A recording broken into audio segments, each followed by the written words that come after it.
Muy bien, seguimos en La Voz de Todos. ¿Cómo te va, Javier? Un gusto, tanto tiempo. ¿Cómo andamos? ¿Qué tal, ¿Todo bien? Daniel? Es un gusto estar contigo. Te voy a preguntar directo y concreto, y después seguramente vos con tu capacidad vas a desarrollar todo, pero en las últimas semanas escuché a distintos economistas de todos los sectores, entre ellos Esper, que dijo que si el gobierno sigue en esta tesitura, el año que viene explota todo. Yo te diría que tal como viene la macroeconomía argentina, tal como la enfoca el gobierno, es prácticamente inexorable que esto termine en una crisis. Lo que no sabemos es cuándo, digamos, o sea, eso es muy difícil de saberlo. A ver, concretamente, si yo miro las grandes crisis de Argentina, en el año 75 volamos por los aires con el Rodrigazo, teníamos un déficit fiscal de 14 puntos del PBI. Si yo miro la crisis de la tablita cambiaria en el 81-82, un plan muy parecido a este, ¿sí? O sea, de déficit fiscal financiado con endeudamiento externo, voló por los aires con 11 puntos de déficit fiscal en términos del PBI. Si miro el caso de la hiperinflación de Alfonsín en el 89, voló con 8. Y la convertibilidad 2001-2002 voló con 7. Argentina hoy tiene un déficit fiscal consolidado entre nación, provincias, municipios y la posición de letras del Banco Central, porque recordemos que el Banco Central compra los dólares que trae el gobierno y después, para que esos pesos generen menos inflación, los esteriliza con LEVAX. Entonces, digamos, eso también serían, en términos normales, intereses de la deuda. Bueno, eso suma 11 puntos del PBI. Es decir, que estamos en un nivel de déficit fiscal escandaloso y que básicamente es propio de una crisis. ¿De qué depende que haya o no una crisis? Depende de que haya financiamiento externo. Mientras que exista el financiamiento externo, van a poder seguir haciendo esto. Cuando se corta el financiamiento, la piña es inexorable. Ahora, esa es la primera parte. La segunda parte tiene que ver con la cuestión del gradualismo. Porque otra cosa que el gobierno no toma idea, y es muy feo lo que ha estado haciendo el gobierno de salir a perseguir a los que piensan distintos, ¿sí? Digamos, en especial a todos los que estamos alertando sobre el desequilibrio fiscal. Hemos sido víctimas de distintos agravios por parte de distintos representantes del oficialismo. Y el tema es el siguiente: con la gradualidad que lleva, digamos, el gobierno en las cosas que ajusta, en realidad eso no alcanza a compensar el efecto de los mayores intereses. Con lo cual, digamos, esto, digamos, verdaderamente a esta velocidad tampoco funciona. Y lo peor de todo es que en algún momento en Estados Unidos la tasa de interés va a empezar a subir, con lo cual se va a complicar el financiamiento. Entonces, tengo la sensación que esta gente no está tomando conciencia de la gravedad, ¿sí?, de lo que está pasando en el frente fiscal, y que si no se toman medidas serias, bueno, digamos, esto va a terminar en una nueva crisis y vamos a ver estallar los niveles de pobreza. Y ahí, digamos, todos los que están saliendo a perseguir, aquellos de los que estamos alertando, ahí los voy a querer ver uno a uno en la cara cuando me vengan a decir las ventajas de hacer la paparruchada que están haciendo. Ahora, ¿cómo se sale? Porque muchos te dicen, el déficit fiscal es real, el gasto público es real, pero si achicamos el gasto público, tenemos que reducir empleados públicos. Si reducimos empleados públicos, dejamos mucha gente en la calle. Que vayan al sector privado, pero el sector privado no genera empleo. Bueno, pero es un combo complicado. No. Bueno, lo que pasa es que ahí está, digamos, planteada una falacia que es el falso dilema. Primero, que ninguno de los economistas ortodoxos señalan que de corto plazo tenés que echar empleados públicos, porque si vos no creás condiciones para que la oferta se expanda, vos no podés absorber esos empleados. Ni tampoco a cualquiera de los ortodoxos se le ocurrió ir sobre los planes sociales. Nosotros, digamos, por ejemplo, con Diego Giacomini, nosotros hicimos una propuesta para ajustar el déficit fiscal. Nosotros somos partidarios de eliminar de cuajo la obra pública, yendo a un sistema de participación de iniciativa privada, como el chileno, no esta truchada de la participación pública y privada que sigue dejando en el Estado, digamos, la elección a dedo a quién financian. Esos son 2.3 del PBI. Nosotros somos partidarios también de eliminar de cuajo los subsidios económicos, pero no como lo hizo el incompetente de Aranguren, sino, digamos, redefiniendo todo el contrato. de hecho, esto consta en uno de nuestros libros y básicamente, para que te des una idea, en el primer año, Aranguren lo hizo gradual y mal y subió 400% los precios. Nosotros haciendo todo de shock y redefiniendo todo el contrato, ¿sabes cuánto subió en el primer año? 100%. Es decir, había que ponerle cabeza. Lo que pasa es que hay un dicho que dice que cuando tu única herramienta es un martillo, te sorprenderá cómo todo se parece a un clavo. Y parece que Aranguren solamente sabe pegarle a un clavocito solo. Y después lo otro que nosotros decimos que también hay que eliminar de cuajo son las transferencias discrecionales a las provincias. Esos son 6 puntos del PBI. Y además, lo otro que hay que hacer, hay que reconocer públicamente, cosa que a la corporación política le va a costar hacerlo, que el sistema previsional está quebrado. Entonces, y eso, genera un déficit de 3 puntos del PBI y creciente en el tiempo. Y eso vos tenés que hacer la reforma previsional y encapsularla. Ahora, también es interesante esto, porque se quiere avanzar en la reforma previsional, pero el gobierno, en lugar de arreglar el problema, la va a complicar más. Porque vos fíjate esto, hoy Argentina, el sistema previsional tiene un déficit fiscal, genera un déficit fiscal de 3 puntos del PBI creciente en el tiempo. O sea, el año que viene va a ser un punto más, para que te des una idea. Esto básicamente deriva de algunas cosas, que se gastan 10 puntos del PBI en términos de jubilaciones y tenés ingresos por 7, por si vos querés. Para que te des una idea del disparate que está la situación previsional, se gasta en jubilados lo mismo que se gasta en Alemania, que tiene una población 45% más envejecida.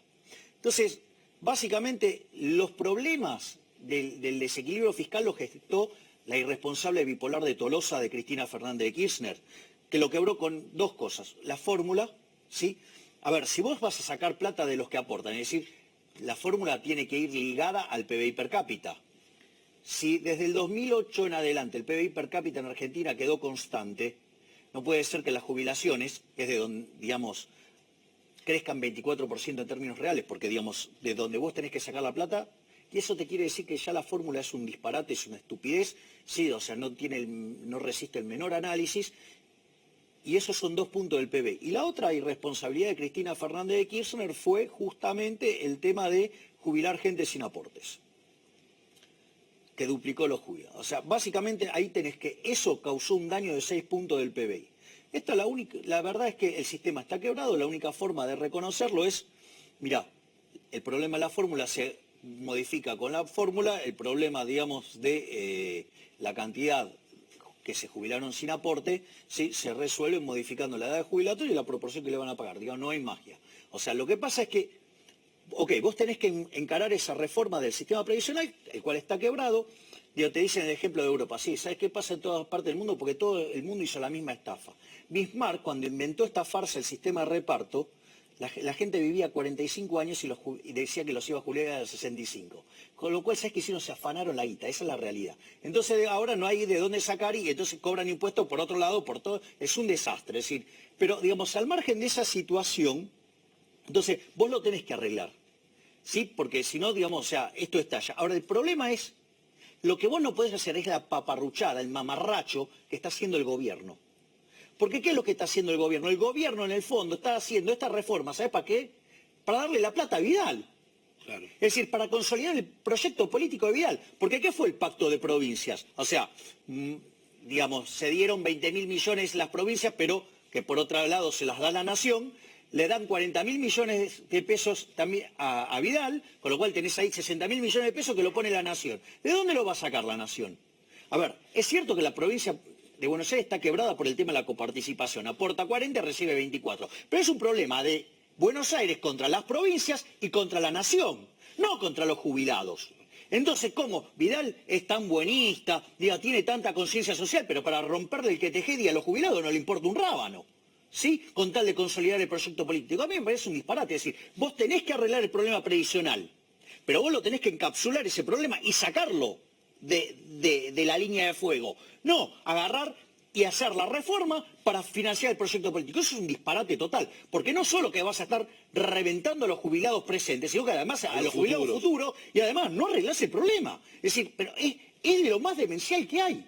Con el agregado que Vidal, que yo no entiendo cómo los sindicatos de la provincia de Buenos Aires, la CICOP, los docentes todavía no hablan de esto, se quiere sacar de encima y se va a sacar de encima el IPS, que se lo pasa al ANSES.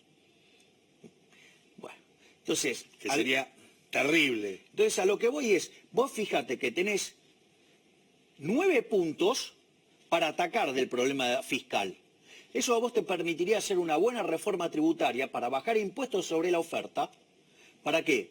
Para que se estimule, y sobre el trabajo, ¿para qué? Para que se estimule la creación de empleo. Entonces vos ahí sí, ya con la economía creciendo, ¿sí? Nosotros eso lo simulamos con un modelo que se llama Jones-Manueli y te podría llegar a generar tasas del 9%, para que te des una idea.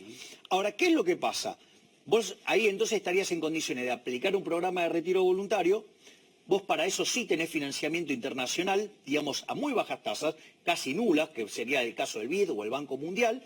Entonces, en la medida que la economía empieza a crecer, ahí sí es viable transferir empleados desde el sector público al sector privado, porque aparte tendrían el incentivo. ¿Por qué? Porque cobran el retiro voluntario, pero además están laburando. Claro, sí, y obviamente en la medida que la economía despegue tan fuertemente, lo otro que va a pasar, porque además también tenés una ganancia de productividad por pasar de empleos no productivos a empleos productivos, digo, la pobreza y la indigencia va a empezar a bajar. Pero ¿sabes lo que pasa? Que este gobierno es, digamos, no sé cómo explicarlo, pero Mendes te dice, bueno, sí, te escucho, pero hay un solo camino. ¿Cómo? Si hay un solo camino, entonces digo, ¿qué hay para escuchar? Nada. Es decir, digo, o sea, lo único que estás haciendo es ruido. Y vos lo que te das cuenta es que este gobierno no escucha, no reflexiona y además comete algunos errores muy peligrosos. Bueno, digamos, el caso más notable fue lo que hizo cuando lo echó a Melconian para poner al irresponsable González Fraga. Yo recuerdo que en aquel momento, tanto Diego Giacomino como yo salimos a cuestionar fuertemente esto, porque dijimos, el irresponsable González Fraga va a querer agarrar y manejarle la política monetaria al Banco Central y eso va a derivar en mayor expansión monetaria. Recordemos que el Banco Nación es el 25% del sistema financiero. ¿Sabes que la posición del EVAX del Banco Nación era de 150.000 millones de pesos cuando asumió González Fraga? Si la cantidad de dinero viene creciendo al 30%, hoy tendría que tener 200.000 millones. ¿Sabes cuánto tiene el balance del Banco Nación del EVAX? 100.000. Es decir, en un contexto donde yo te iba a decir 80.000, claro, bueno, me iba a quedar en un corto. contexto donde además le cayeron los depósitos y además dio créditos a tasa cero. Es decir, una irresponsabilidad total.